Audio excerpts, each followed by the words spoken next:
Hello again to another Agakala Reacts Date Night! Hello! With Eric! Whoop, cheap date. Anyway, we'll be watching as Eric's request. Maybe you wanna say the title? How Americans Got So Stupid. From Brit Monkey. Brit Monkey? Yeah. Brit Monkey. Okay. Yeah, so let's just go into it. Whoop, whoop. And now it doesn't want to work. Cool. There's some editing to do. There you go. You wanna know how I got this dislike ratio? I make a video praising the Soviet Union and nobody bats an eye. I make a video praising the United States and everybody loses their minds. Okay, fine. I hear you. You only want to hear things that confirm what you already believe. I get it. Let's talk about why Americans are stupid. That's what got you, isn't it? There's a famous episode of the Jimberly Kimberly live show where clueless residents of Los Angeles fail to name a single country. Is it South Africa? Yeah, the country of Asia. Greenland or Iceland or something? Although these are no doubt cherry-picked, and I'm sure if you stood in a big city all day and shoved a camera in people's faces and asked them questions, you'd be able to find 3 minutes worth of people who couldn't answer on the spot. Miss, for $1, name a woman. Name a woman? Yeah. But the stereotype that Americans are ignorant about the wider world is largely true. These people can't name a country because they don't care about other countries. 40% of Americans have a passport, compared to 66% of Canadians and 76% of Brits. In 1994, 40%? it was only 10% It's bigger of than it was Americans. before. But that doesn't See? mean Americans have gotten more 1994. globe-trotting since then. It was because after an above-average episode of the news, it became mandatory to need a passport when entering Canada and Mexico. So it's fair to say that a very small percent of Americans will be leaving this corner of the world. As I said in a previous video, America has all you'd ever want geographically within her borders. Why go anywhere else? The foreign cultures, maybe? Wrong. Americans don't care about that either. On the list of the highest grossing movies in the USA, you have to go all the way to 520th place to get a movie that isn't American. It's Crouching Tiger, Hidden Dragon, by the way. Couldn't even beat The Nutty Professor. Somebody please check up on Ang Lee. I think he might have killed himself. Neither do global affairs hold the average American's interest. When asked about the Kyoto Climate Accords, who the Taliban are, or who Nicolas Sarkozy is, Americans are woefully underinformed compared to other developed nations. In 2009, only half knew that last year's Olympics were held in Beijing. Oh, but of course, when asked to name American celebrities, they had no trouble at all.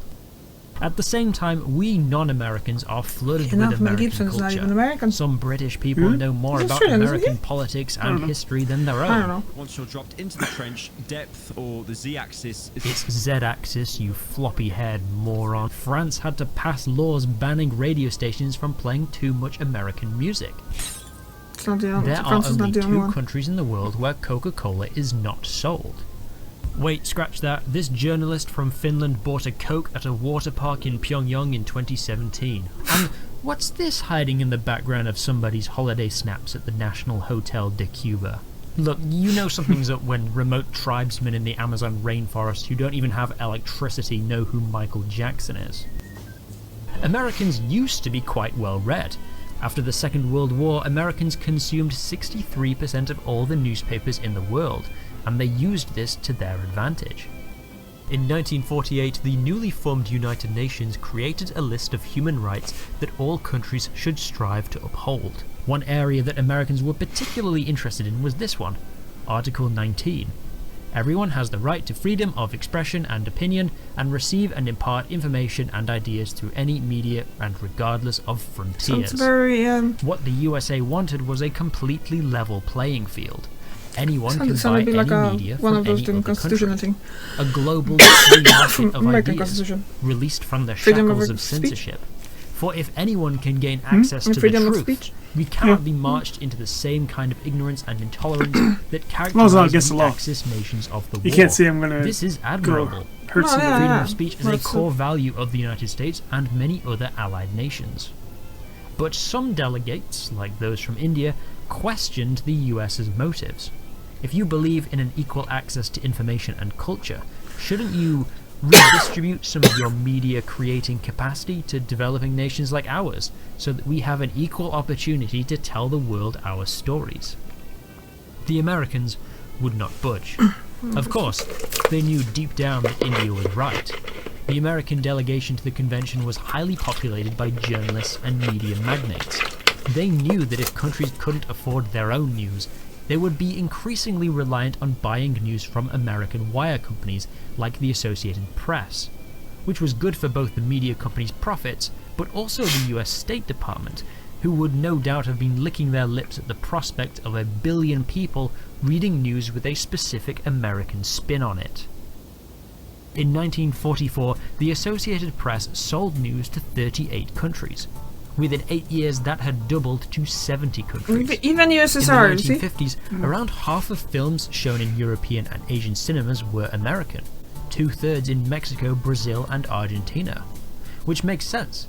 Americans made grand technicolor films brimming with Hollywood sparkle because they could afford to, whereas war-torn Europe, impoverished Mexico, and nuclear-obliterated Japan were stuck making small-scale comedies to keep up morale. One of the most popular French movies in 40s France was 1949's The Big Day, a mostly plotless movie where a whimsical French postman gets into wacky mischief in a quaint village. There just wasn't the money or resources for anything else. Hollywood captured the European public's imagination, and they wanted more. But why is it only a one-way street? Because while you can do or say whatever you want within the United States, the Constitution also says that the American government can regulate what goes in or out. During the Cold War, anything that might be considered communist propaganda could be seized by the post office and never delivered. Books or even souvenirs from communist countries, for example. Pamphlets criticizing US foreign policy. Immigration reached a low point in the early 70s, with only 4.7% of Americans being foreign-born, limiting Americans' interaction with different cultures. Obviously, it wasn't totally like North Korea. Plenty of foreign movies and music were allowed into the US. But the media that caught on was either already Americanized, or so plastically exotic that it doesn't really say anything about the culture where it's from. The Beatles were British, yes, but they got their start covering American rock and roll musicians. When John Lennon stepped out of line, the American government made sure that he knew it. Movies imported from Japan were mostly samurai flicks, and very few movies set in the modern day. The film Ikiru is widely considered the best Japanese film ever made, if you ignore people who have never felt the touch of a woman. But this existential drama about a depressed, lonely man was only given a limited release in California, and the poster was edited to feature a stripper who is only in the movie for like 1 minute. The narrow stream of European movies that made it into the USA came in the form of the French New Wave cinema, movies that were stylistically inspired by American films, but also so stuffy that few audiences would ever want to watch them anyway. Qu'est-ce que ça peut te faire? Ça ne va pas, non? Non, rien. Je voulais dire cette phrase avec une idée précise. Je ne savais pas quelle était la meilleure façon d'exprimer cette idée. Ou plutôt, je le savais. Mais maintenant, je ne sais plus. This was further stifled by the Hays Code, a set of extremely strict regulations that were in place from 1934 to 1968. If you've ever wondered why old black and white films seem so dry, it's because of these rules. Some things that were completely banned from ever being shown in any film included bad guys winning. All movies had to end with the police outwitting the evil criminals or the criminals causing their own demise. Any nudity, even the silhouette of a booba, is an instant ban. Blood or dead bodies. When people get shot in old films, they usually just clutch the wound, but no actual blood is seen. Pointing a gun at somebody in the same frame. This is why guns are always held at waist height. Kissing for longer than 3 seconds. Interracial couples. White people as slaves. Criticism of religion or of any other country. Naturally, this prevented the more artistically liberal European films from being shown in American cinemas, and when they did get a US release, they were usually edited to remove the violence in movies and sex on TV to comply with the good old-fashioned values. At least until the rules were abolished in 1968 and replaced by the age rating system we have today. Even as the Cold War ended and the internet gave Americans unparalleled access to the rest of the world and all of human knowledge, they still preferred to hang out on a handful of American-made websites dominated by Americans. The insular culture of 20th century America has carried over to the 21st. Tightened border security after Septiembre Undécimo means foreign musicians can have a hard time getting visas.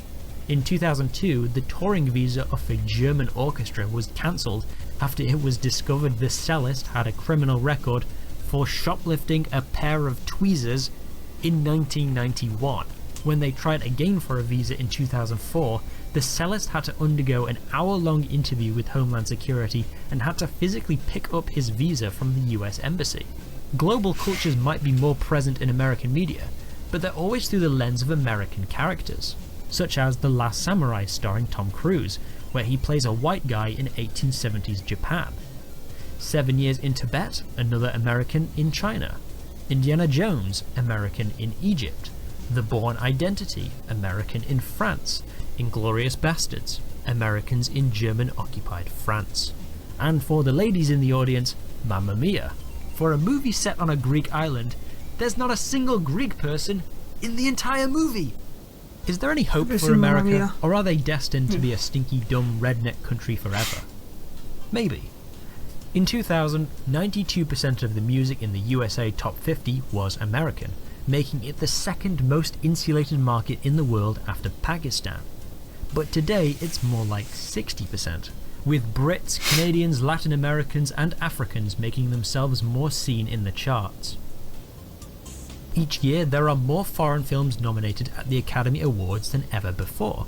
What used to be an American-only pay-to-win awards show is now an international pay-to-win awards show. As social media platforms have an element of randomness in what they show users, there is a higher chance of Americans being shown videos from other countries, forcing them to take note of what is happening. It seems the revolution will be TikToked. I've been giving the impression throughout this video that it's all or most Americans who are terminally uneducated. But American ignorance isn't as evenly distributed as you'd think.